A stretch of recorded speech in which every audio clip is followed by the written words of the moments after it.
बिस्मिल्लाहिर्रहमानिर्रहीम।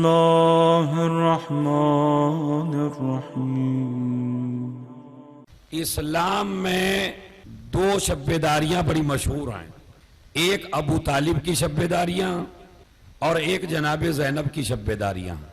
बस दोनों में फर्क ये है, जो रिसालत की हिफाजत के लिए थी वो अबू तालिब की शब्बेदारी थी, जो इमामत की हिफाजत के लिए थी वो ज़ैनब की शब्बेदारी थी। तो एक फर्क है बस ये, शब्बेदारियां दोनों हैं। जनाब अबू तालिब भी न जाने कितनी रातें नहीं सोए रसूलुल्लाह की जान बचाने के लिए। जनाब ज़ैनब कितनी रातें नहीं सोई इमाम सज्जाद और इमाम बाकिर को बचाने के लिए। तो इसका मतलब है शब्बेदारी का कोई मकसद होता है, शब्बेदारी का कोई हदफ होता है। शब्बेदारी रस्म नहीं है, शब्बेदारी हमारा बनाया हुआ कोई तरीका नहीं है। शब्बेदारी की जाती है हिफाजत के लिए, या रिसालत की हिफाजत हो या इमामत की हिफाजत हो। अब अगर हमारी शब्बेदारी हुसैन के दीन की हिफाजत के लिए है तो शब्बेदारी है, और अगर हमारी आजादारी में उसी को मकसद हुसैन ही को कुचला जा रहा हो तो फिर ये किसी भी तरह शब्बेदारी कहने के लायक, शब्बेदारी कहने के लायक। तो शब्बेदारी कब बनेगी? जब आप किसी चीज की हिफाजत कर रहे हो। अब मैं आप हिफाजत बता देता हूं, देखिए काहे के लिए है। दो लफ्ज हैं, अगर आप इसे समझ लें तो पूरी मजलिस की जरूरत नहीं है। एक होती है चाहत और एक होता है मुतालबा।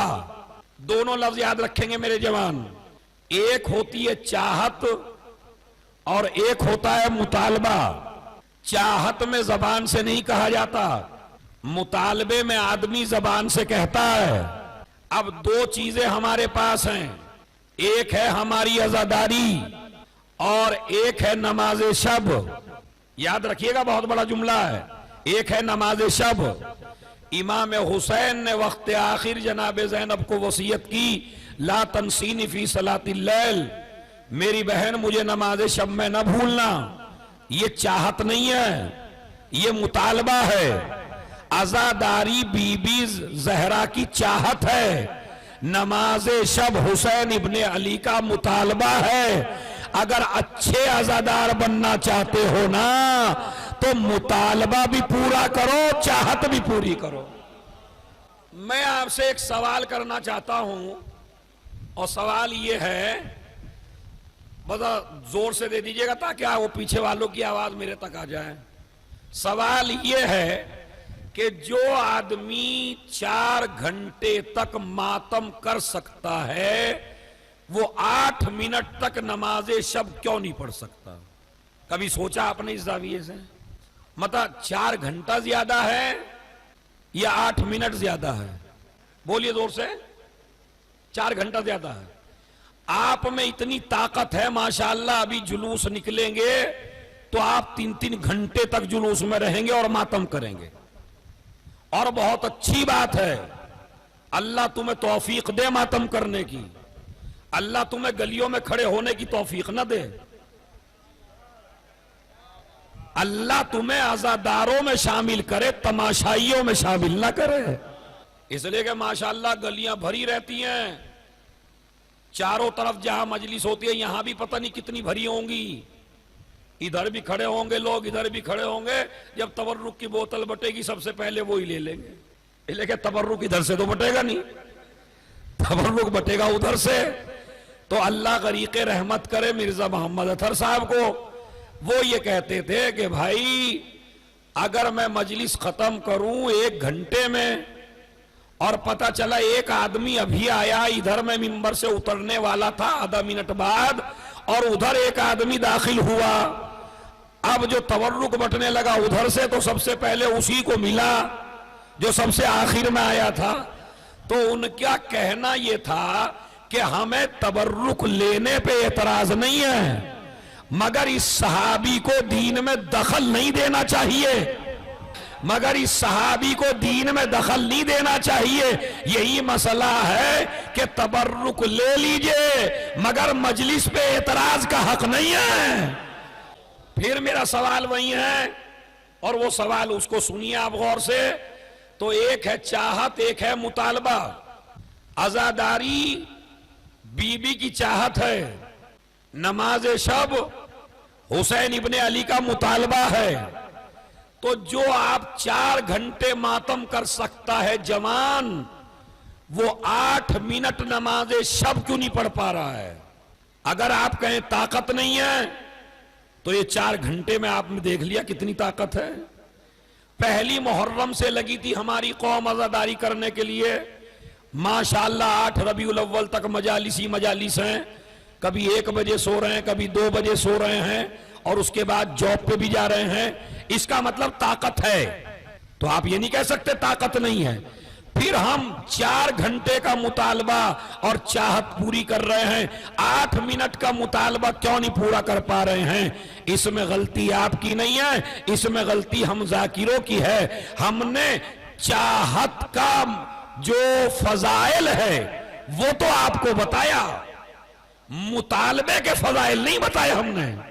कि अगर इमामत किसी चीज का मुतालबा करे, और अभी तक तो माशाअल्लाह आप जबरदस्ती चुप थे या नहीं थे, अब मैं भी अपना फन दिखा के देखता हूं आप चुप कैसे रहते हैं। देखिए इमाम हुसैन ने ये नहीं फरमाया बीबी से मुझे तुम मगरिब में ना भूलना। इमाम ने ये नहीं फरमाया मुझे ईशा में ना भूलना। इमाम ने ये नहीं फरमाया मुझे सुबह में ना भूलना। इमाम ने फरमाया मुझे नमाज शब में ना भूलना। मौला इतने बड़े वाक़े के बाद तो सुबही की पढ़ना बड़ा मुश्किल है, मगरिबी की पढ़ना बड़ा मुश्किल है, जोर असर की पढ़ना बड़ी मुश्किल है। आप मुतालबा कर रहे हैं नमाज शब का। कहा मैं नमाज शब का मुतालबा नहीं कर रहा हूं, पूरी कायनात में यजीद की हार का ऐलान कर रहा हूं, ज़ैनब की जीत का ऐलान कर।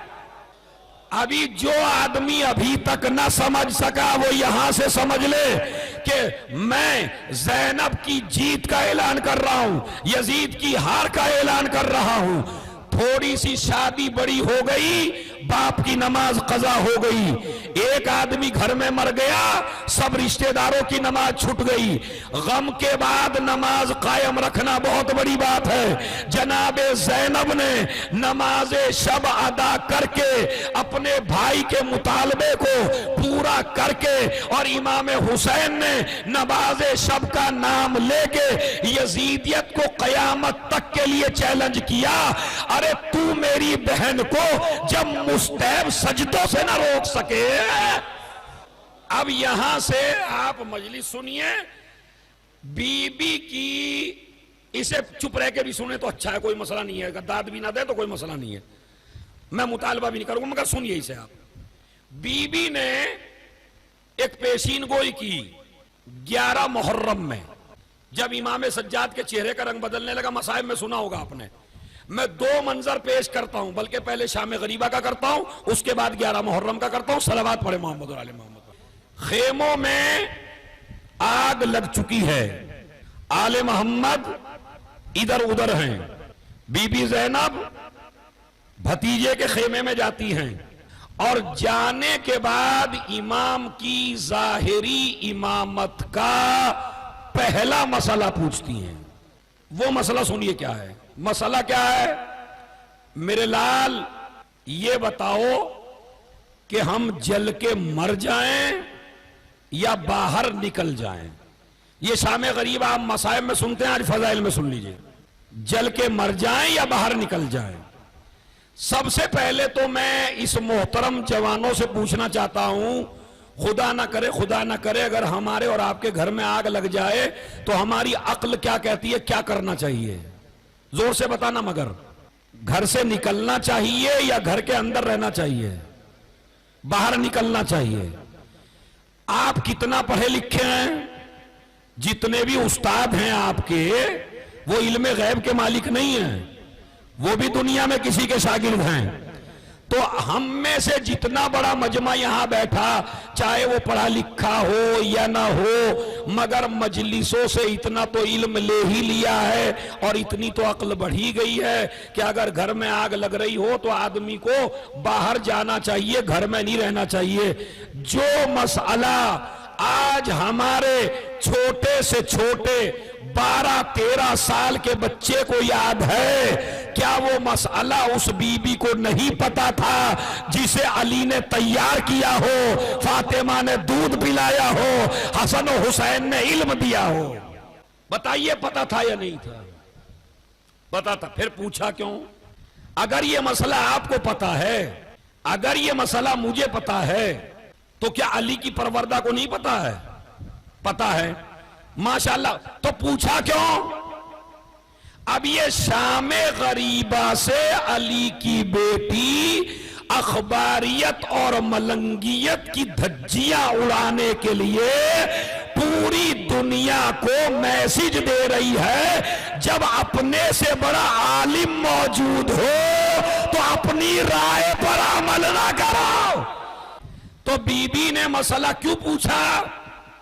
कि जब अपने से बड़ा आलिम मौजूद हो तो अपनी राय पर अमल न करना, उस आलिम से जाके पूछना। अब मुझे आप ये बताइए, बीबी शामे गरीबा में कहती है आलिम से पूछो, और हमारा बिगड़ा हुआ जवान कहता है आलिम को गालियां दो। बात समझ रहे हैं? बीबी कह रही है मसला पूछो, और ये मजमे को मिसगाइड कर रहा है गालियां दो। अब मुझे आप इंसाफ से बताइए, आप बीबी की बात सुनेंगे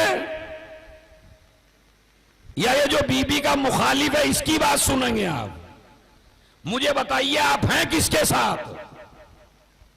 और बीबी के मुकाबले पे जो भी आएगा वो अज़ादार तो क्या, मुसलमान तो क्या, अपने जमाने का यजीद तो कहला सकता है मगर अज़ादार नहीं कहला सकता है।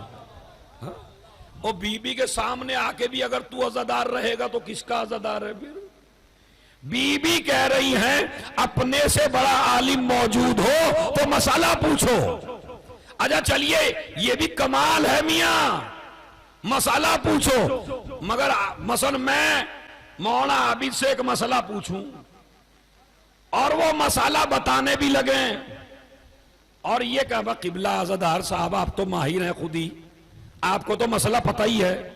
इमाम सज्जाद को यहां कहना क्या चाहिए था? फूफी अम्मा आप आलिमा गैर मुअल्लिमा हैं, आप तो दादा की शागिर्दा हैं, आपको तो शीरे जहरा आपने पिया है, आपको तो मेरे बाबा और चचा ने पढ़ाया है, आपके पास तो इल्मे लदुन्नी है, आपको तो अल्लाह ने करबला के लिए तैयार किया है, भला मुझसे मसला क्यों पूछ रही हैं? आपको तो मसला पता है। मगर जनाबे ज़ैनब ने मसला पूछा भी, इमाम सज्जाद ने मसला बताया भी, इसलिए कि पूरी दुनिया को ये चैलेंज करना था कि थोड़ी सी परेशानियों में आदमी का जहन खराब हो जाता है। एक मौत हो जाए तो जहनी तवाजुन बिगड़ जाता है, 2 मौत हो जाए तो जहनी तवाजुन बिगड़ जाता है, 3 किसी के मौत हो जाए तो आदमी कहता कुछ है मुंह से निकलता कुछ है। मगर सज्जाद ने मसाला बता के और ज़ैनब ने मसाला पूछ के कयामत तक के उन सकीफाई मुसलमानों को यह पैगाम दे दिया कि वाक़े करबला के बाद भी न ज़ैनब का जहन बहका, न सज्जाद का जहन बहका, न सज्जाद का जहन बहका। अच्छा ये बताइए, जिसकी नवासी का जहन वाक़े करबला के बाद न बहके, उसके नाना का जहन थोड़े से बुखार में कैसे बहक जाएगा भाई? हाँ? तो इन्होंने मसला पूछ के बताया कि मेरा जहन सही है, इमामत ने मसाले का जवाब दे के बताया मेरा भी जहन ठीक है। और अब सुनिए जो मिसगाइड किया जा रहा है हमारे जवानों को, तकलीद तकलीद तकलीद, समझ रहे हैं आप? और इतना अच्छा कथा भी सुन लिया आपने, मैं आज आपको एक बहुत बड़े राज बताना चाहता हूं, और वो राज सुन लीजिए क्या है। इस्लाम में तकलीद नहीं है, बिल्कुल सुनिएगा गौर से। इस्लाम में तकलीद नहीं है। इस्लाम का पहला ऑप्शन तकलीद नहीं है। मैं तमाम उलमा से बहस करने को तैयार हूं, कहीं नहीं कहा इस्लाम ने पहले ऑप्शन में तकलीद करो।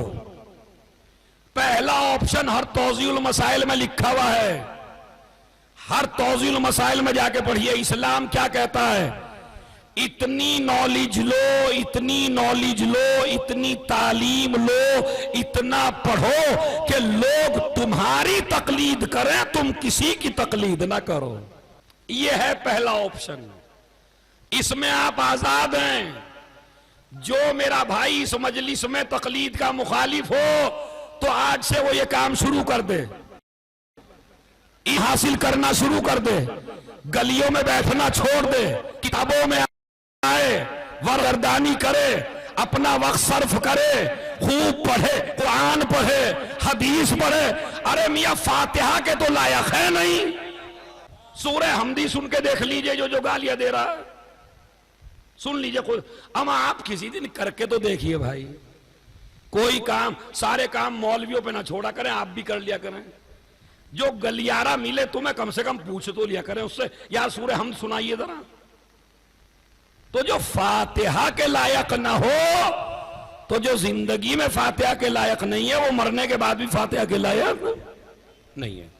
मैं बिल्कुल गारंटी से कह रहा हूं। और तुम्हारे लिए खुला ऑप्शन है, तकलीद ना करिए, आप इल्म हासिल कीजिए।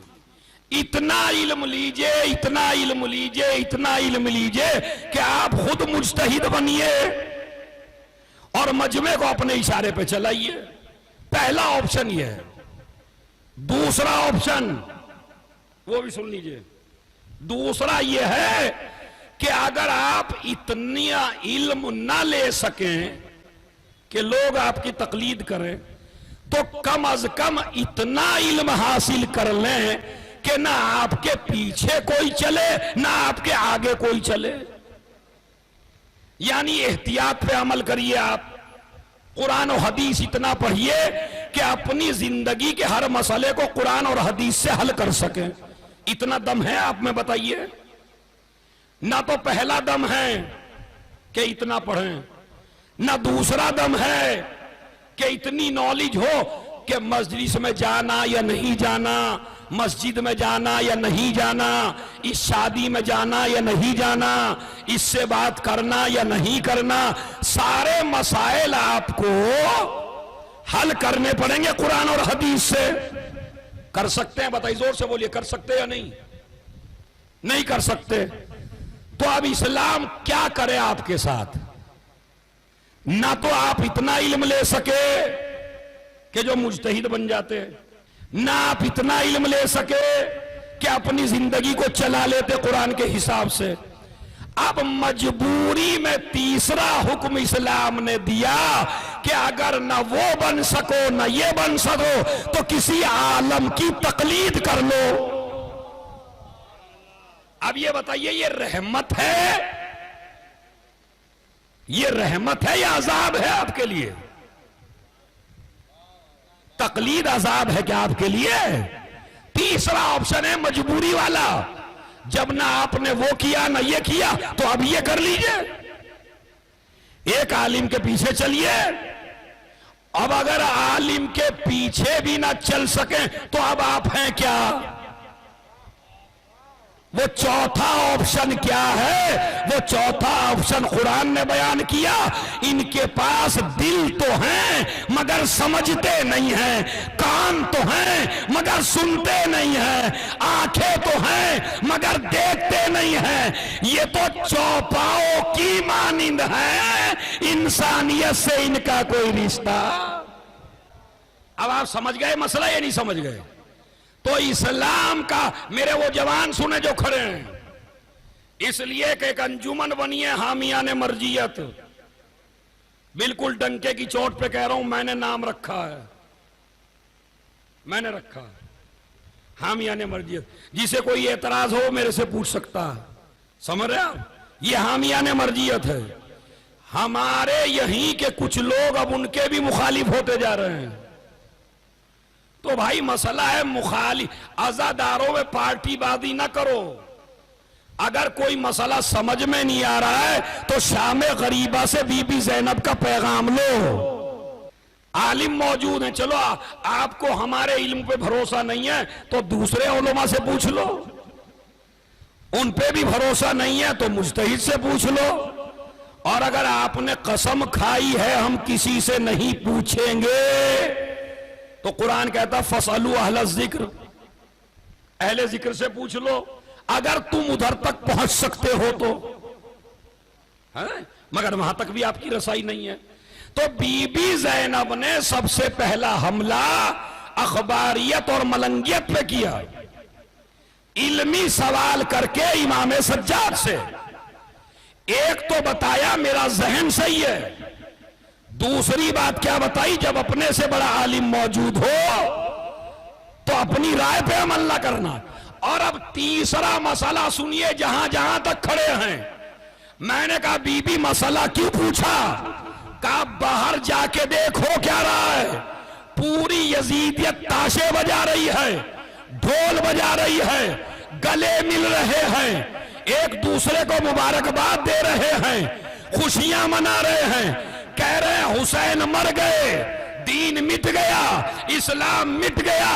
मैंने मसाला पूछ के उस पूरी यजीदियत को चैलेंज किया, हुसैनियत मरी नहीं है, इमामत अब भी जिंदा है।